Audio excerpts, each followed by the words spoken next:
Greetings and welcome to this dark, dingy, grey Sunday morning here in Worthing. Come and join me as I drive back to Brighton. Apologies, I haven't done many uploads this week. Had a bit of a busy week, weddings, funerals. It's been going on this week, but I'm here to talk about what's gone on this week. Now, we're back at bloody immigration again, aren't we? It seems like I constantly seem to spend my last few weeks talking about immigration, but it's back on the news again. I mean, we could talk about Boris Johnson of the COVID inquiry, which happened this week, but I mean, all we found out from that is Boris Johnson lies.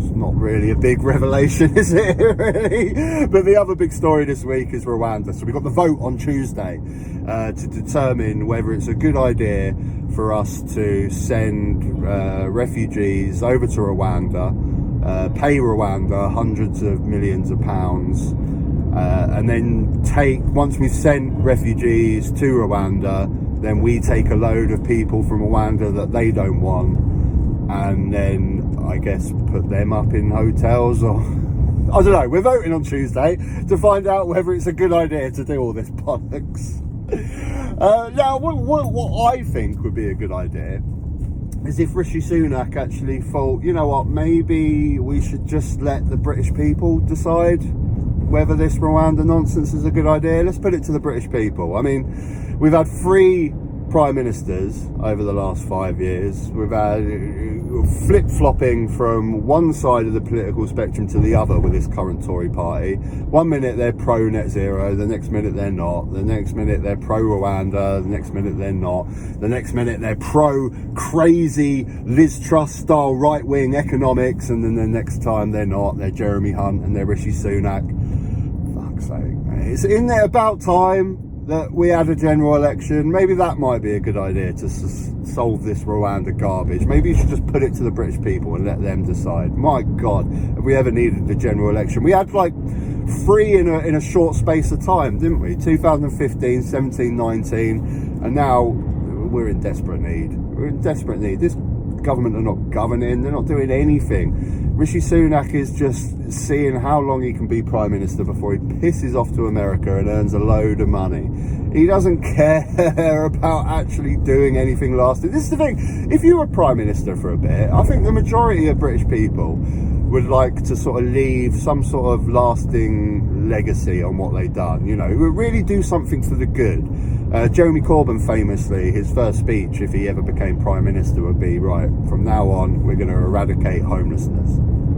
I think most people would have something in their heart where they'd be, you know, I'll be for homelessness, or, you know, maybe a massive job search on apprenticeships and getting kids with decent education and prospects to be able to get decent jobs, to sort out education or something. You'd think there'd be something. Rishi Sunak don't care about anything like that. Why would he care about actually doing something? He's been gifted this tenure as Prime Minister. What's he going to do with it? Fuck all. Absolutely not. Anyway, I'm going off topic a little bit. So Rwanda, the vote on Rwanda, and I've covered Rwanda before. I'll put the card up, the link up the top there if you want to check out my video where I discuss if I was Home Secretary for the day, what would I do with the small boats crisis? How would I solve people crossing the channel? It's up there, you can watch it. I've done it a couple of weeks ago, and then you can come back and watch this one. But what I want to talk about really is just immigration as a whole, because the stupid thing is that illegal immigration makes up for about 5% of all immigration at the moment, but it seems to be what's talked about the most, what the hot topic is, what we're spending hundreds of millions of pounds on with Rwanda and other bloody hotels and stuff like that. That's what everyone seems to talk about, but we don't talk about immigration as a whole. And, you know, record high immigration this year, 700,000 net, right? I think there's a million people came to this country, but then the people that left brings the net migration to 700,000. Now, obviously in that stat, you have Ukraine refugees and people from Hong Kong, so the numbers are very high this year for those factors. But in general, immigration is high into this country, and it wouldn't be a problem if you had a government that actually reaped the benefits of immigration. Immigration is good for countries because you get lots of extra tax money that you can put, and it boosts your economy. But when you have a government like we have for the last 13 years that don't spend a single penny on public services, don't spend any money on improving anything in this country, immigration doesn't work. And that's why we're having so many problems, and that's why so many people are disgruntled. But what we have in this country is a lot of people take their anger out on the immigrants and not the government. Where is that extra money going? If we've brought in tons of foreign workers, we should have a ton load more of tax revenue. Has any of that money made it into public services? Has any of that money made it into improving the NHS, to improving education, school places, all the things that we need, house building, all the things that people are getting disgruntled about with immigration? And if you keep going through this policy of not spending any money on public services, then there's no... it's completely understandable why people get disgruntled with immigration, because they're not seeing the benefits of it. They should be seeing the benefits of it, but they're not. And also, you get people like Richard Tice that will say we need net zero migration. You know, it's completely bonkers. Whether you like it or not, this country has been built on a system over the last 20 years of an immigrant workforce. If you take away immigrant workers coming over, the health service, the care work will just completely dismantle. Whether you like it or not, our country's built around it. Our country was built around seasonal workers. When Brexit happened and we came out of the EU, we've got serious labour shortages in farming and hospitality sectors because we used to rely so heavily on EU migrants coming over and working in these sectors. And if you suddenly just take that away, like I say, whether you can like the system or not, but that's the system that we have. That's the system that we've been built around for the last 40 years. Now, you can change that. I am all for better training, education for British citizens to do these jobs. Half the reason we have the biggest NHS staff shortages is because when the nursing bursaries were taken away in 2011 by George Osborne, we used to pay to train British citizens to become nurses. Now they have to get into student debt like the rest of them, and that's not going to help people in impoverished areas because an interesting thing, I don't know whether anyone watched Question Time this week, but of all people, Peter Hitchens made an interesting point. Now, Peter Hitchens is someone that I majority of the time disagree with, but the interesting thing about him is occasionally I do agree with him, and he does raise some interesting points, and that's what I like, and that's what I'd like to see in more political-minded people, because there's nothing more frustrating and nothing more annoying than when you know one person's political belief and you can guess everything else.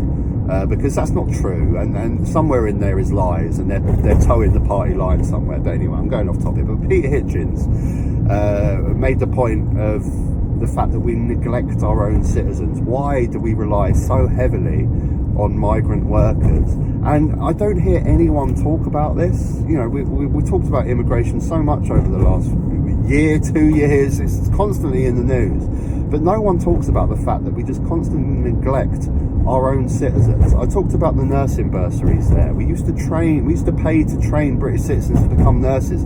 There are so many people out there. We know how short of labour we are in the care sector. And without doubt, there are people that would be amazing at this job that are not getting the opportunities. You talk about depraved areas in the country. Jaywick in Essex always comes up. And there's so many different towns where the infrastructure's not there, the jobs is not there, and there's so many young people that have just got no opportunities to really make something of themselves.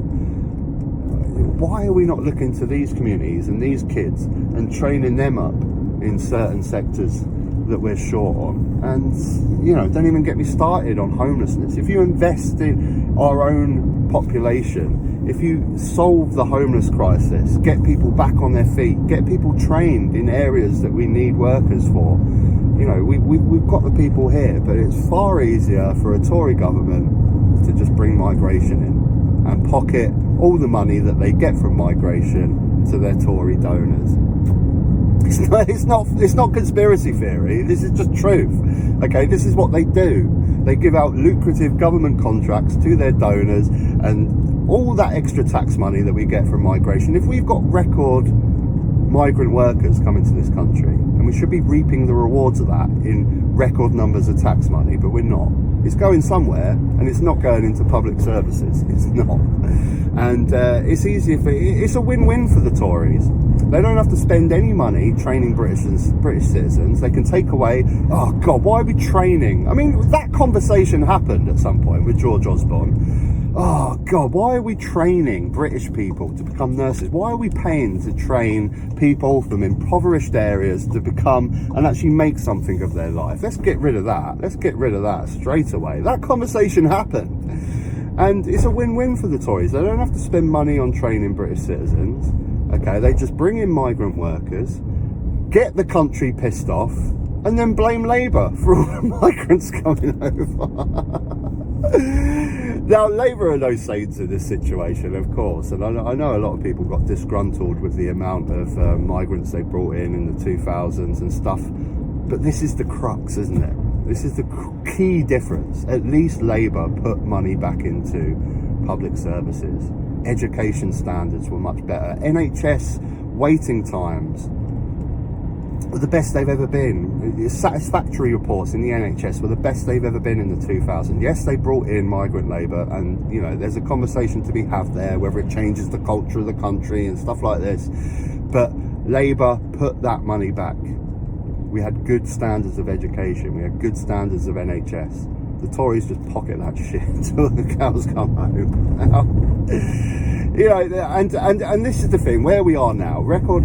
You know, I've got to be honest. I've got to give my honest opinion. I just don't think it's good to have such massive record, especially when we're neglecting our own population. I just think we can do so much more to help out impoverished British citizens, British kids that just don't seem to have any hope, any prospects.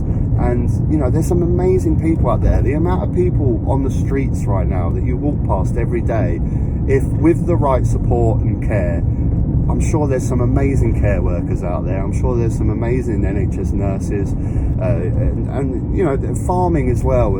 Farming was so built around just constant seasonal work, and that's how it works. We can completely transform our farming sector, where we can get people from the cities into the farm for part-time work or however you want to work it. It just needs a complete uphaul and a complete change. But I do think we need to look at why.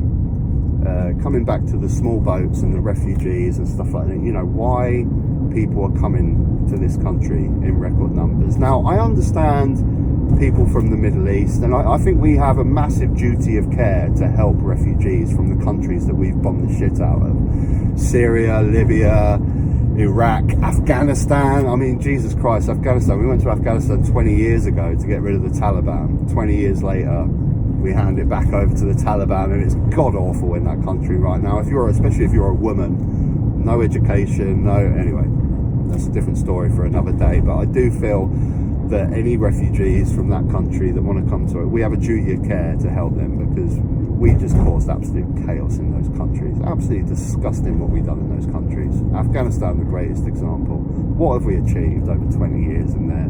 Absolute nightmare. And we have a duty of care to help these people. But you know, so many migrants that are coming from Africa and things like that. I think we need to take a look at why. And you know, obviously they're coming for a better life. They want a better life, and you know, I completely understand that. If you're from an impoverished area, anyone has the right to try and better their life. But you know, we need to be realistic. Europe can't take on the whole of Africa that want to make a better life for themselves. They can't. And you know, we've had the massive influx in Italy, and if you speak to the people there, they're all the same. They're all just looking to better their lives. And we're looking at we're looking at the cause, the symptoms of the problem, and not the cause. You know, why? Africa, so rich in natural resources, and you know, it really should be prospering by now. But you know, I know that's a complicated question to have, and government corruption is always rife in those countries, and I don't know how you sort them out. I guess that comes to another nasty word that people don't like: foreign aid. You know, how do you help? How do you stop people? How do you make these countries better so people don't want to leave? Stop bombing them, for starters. I mean, that's number one, really, isn't it? But I do think that immigration is too high, and I'm not really a fan of this economic model that just constantly needs growth all the time. We need higher population, we need more people buying crap they don't need. Capitalist mindset of constant ever growth, and you know, it's great. I mean, if you're getting immigrant work coming in and you're reaping the rewards, if you've actually got a government that's going to use that extra tax money to build new houses and build infrastructure, you know, there's a limit to how much you can build and how much population growth you can have in this country. I just don't think it's good. I mean, especially with climate change and everything that's going on, we shouldn't really be looking at higher populations. Really, we should be looking at lower ones. Anyway, I'm kind of babbling on a little bit now.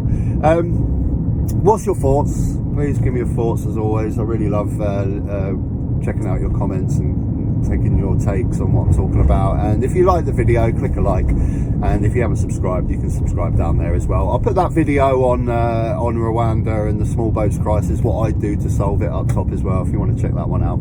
Till next time, take care.